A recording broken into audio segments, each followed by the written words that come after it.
Hello मेरे प्यारे देशवासियों, दोस्तों। तो कैसे हो आप सब? तो यार, हम पढ़ रहे हैं chapter number 4, carbon and its compound.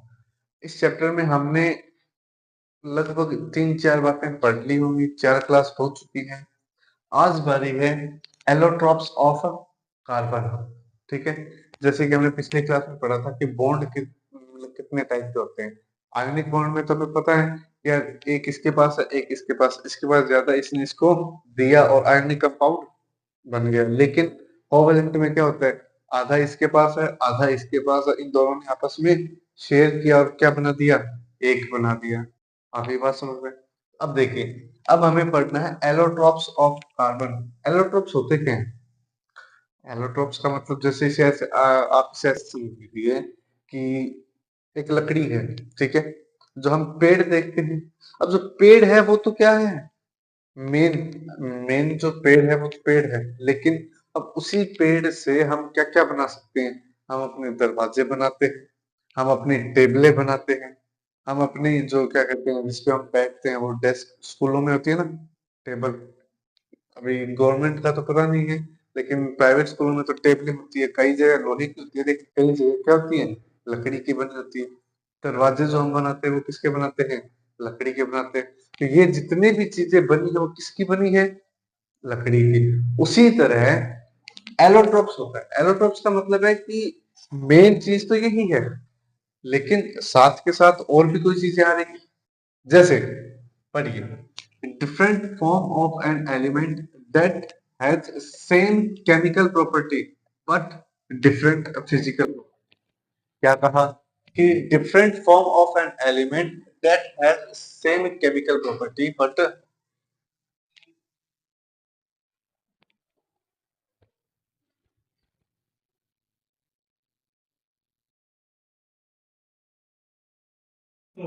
देखिए, तो यार क्या था, यार क्या है ना, घर है तो कोई न कोई आता ही रहता है। ठीक है, तो चलिए, कि- क्या बना एलोट्रोप्स का मतलब क्या होता है? Different form of an element that has same chemical property. मतलब उसकी जो केमिकल प्रॉपर्टी है, केमिकल प्रॉपर्टी कैसी होगी? सेम। जैसे लकड़ी, अब अगर लकड़ी को तुम गेट पे लगाओगे तो लकड़ी का जो केमिकल प्रोसेस है वो थोड़ी बदल जाएगा।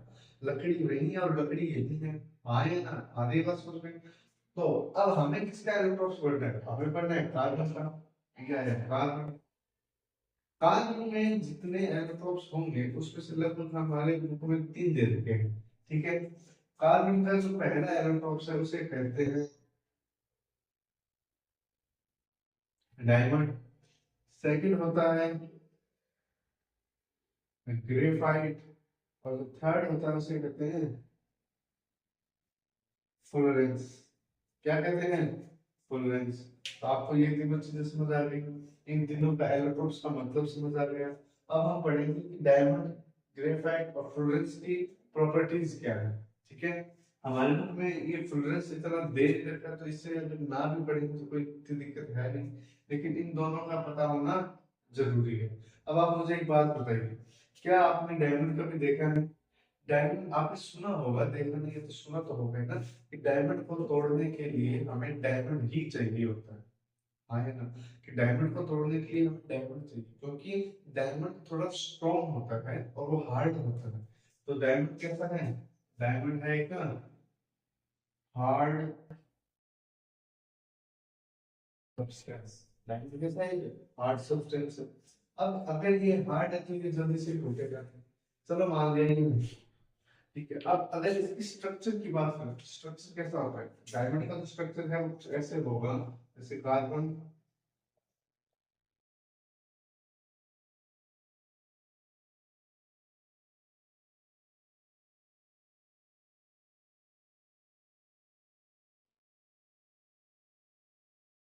आप एक बात बताइए, आपको ये चेंजेस है जो भी दिख रहा है, ये बाहर वालों को छोड़ के आपको कोई ऐसा कार्बन दिख रहा है जिसमें आपको लगे कि यार,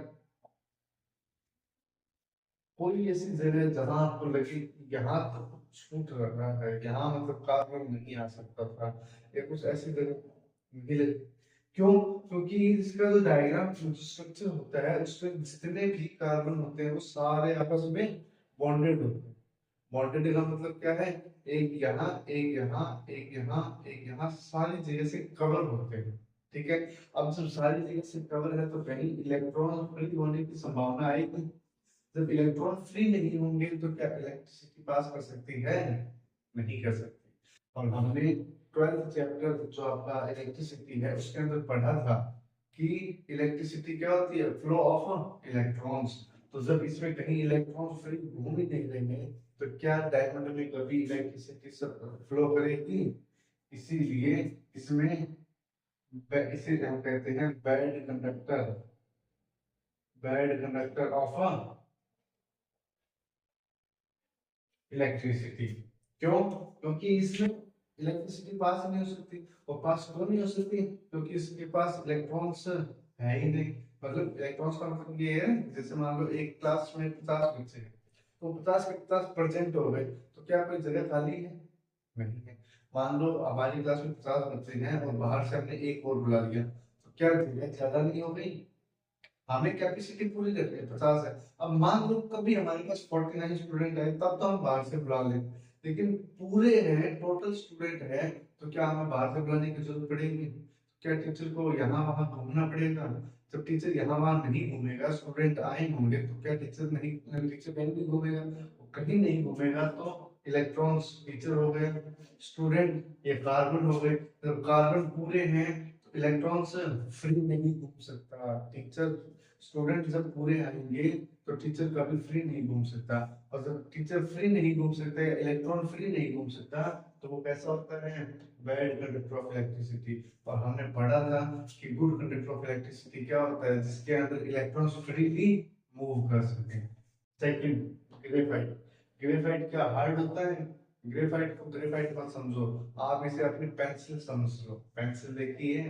पेंसिल और दूसरी आती है, एक तो आती है जिसके ऊपर बहुत शॉर्प करने पड़ता है, एक वो नहीं आती वो लीड वाली जिसके अंदर वो छोटी सी एक डंडी आती है इतनी बड़ी सी, उसमें भी ग्रेफाइट है। और उस पेंसिल वो जो क्या कहते हैं लकड़ी वाली आती है उसमें भी ग्रेफाइट है।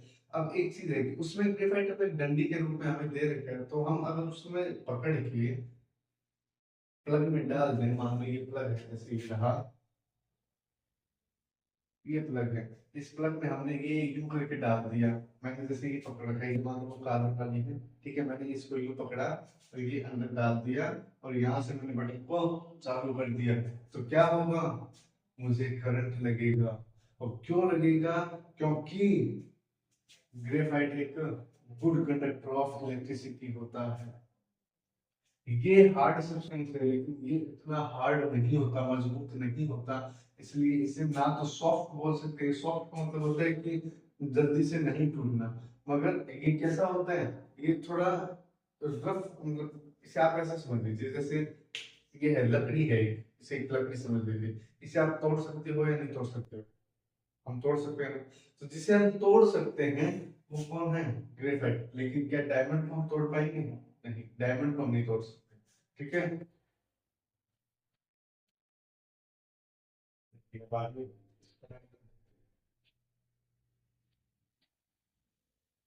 देखिए इसमें क्या होगा, ये एक कार्बन, ये कार्बन, ये कार्बन, ये कार्बन, ये कार्बन, ये कार्बन, ये, इसमें अगर कार्बन के बारे में पूछो तो कहीं ना कहीं तुम्हें ऐसा लग रहा होगा कि एक आधी जगह तो है जहाँ कार्बन के पास जगह खाली हो रही है, लग रहा है। चलो मान लो इसे ओपनिंग कर लेते हैं, कार्बन यहाँ, कार्बन, कार्बन,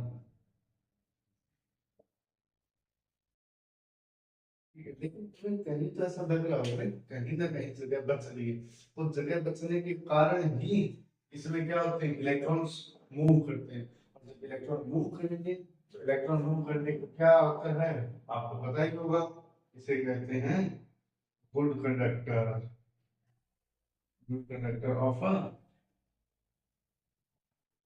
इलेक्ट्रिसिटी। ठीक है। चलिए, ये आप आज अपने इलेक्ट्रॉन्स के बारे में पढ़े। कल आपका सबसे इम्पोर्टेंट टॉपिक रहेगा, और कल की वीडियो थोड़ी लंबी लेनी पड़ेगी, हो सकता है 20 मिनट हो जाए, 15-20 मिनट। क्यों? क्योंकि कल हम पढ़ेंगे फंक्शनल ग्रुप। क्या पढ़ेंगे? Functional groups. और फंक्शनल ग्रुप कैसे होते हैं आप सबको पता होगा। कीटोन, एल्डिहाइड, अल्कोहल, ये जितने भी हैं वो सब हम कल पढ़ेंगे। अल्कोहल ग्रुप वो वाला नहीं है, ध्यान से समझ लो, पढ़ लो, ठीक है। चलो मिलते हैं कल, तब तक के लिए धन्यवाद।